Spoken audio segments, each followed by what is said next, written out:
नमस्कार मित्रांनो, स्वागत आहे तुमचं आताच्या ब्रेकिंग न्यूजमध्ये। मित्रांनो, जर तुम्ही घर किंवा इतर मालमत्ता भाड्याने दिली असेल तर तुमच्यासाठी एक आनंदाची बातमी आहे।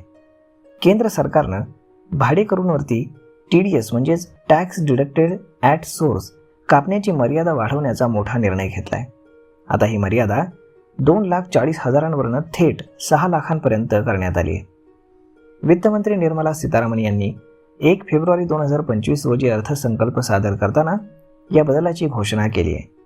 ही नवीन मर्यादा 1 एप्रिल 2025 पासून लागू होणार आहे। त्यामुळे लहान करदात्यांना आणि घरमालकांना मोठा दिलासा मिळेल, तसेच TDS प्रक्रियेमधील अनावश्यक अडचणी देखील कमी होतील। आयकर खात्याच्या कलम 194I अंतर्गत भाडेकरूंनी दिलेले वार्षिक भाडे हे 2,40,000च्या पुढे गेल्यास त्यावर TDS कापला जात असे। मात्र 2025-26च्या अर्थसंकल्पामध्ये ही मर्यादा 6 लाखांपर्यंत वाढवण्यात आली। याचा अर्थ असा की जर एखाद्यानं 50,000 किंवा त्याहून अधिक महिन्याचं भाडं देत असेल तर त्यावरतीच TDS लागू होईल। हे नवीन नियम फक्त वैयक्तिक करदात्यांवरती किंवा हिंदू अविभाज्य कुटुंब म्हणजेच HUF वगळता इतर घटकांवरतीच लागू राहतील।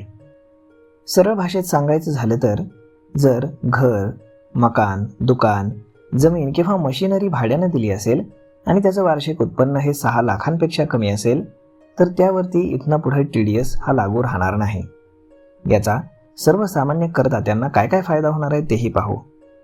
तर लहान घरमालक किंवा भाडेकरूंना TDSच्या प्रक्रियेतनं सूट मिळेल। TDS वजा करण्याचं बंधन कमी होईल, ज्यामुळे लहान उत्पन्न गटातील लोकांवरती आर्थिक भार हा कमी होईल।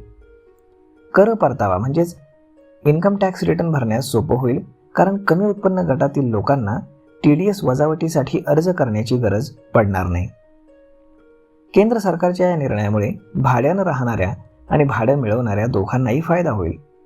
TDS कट करण्यासाठी मर्यादा ही 6 लाखांपर्यंत वाढवल्याने घरमालक आणि छोटे भाडेकरू कर अनुपात क्षेत्राच्या किचकट प्रक्रियेतनं वाचतील।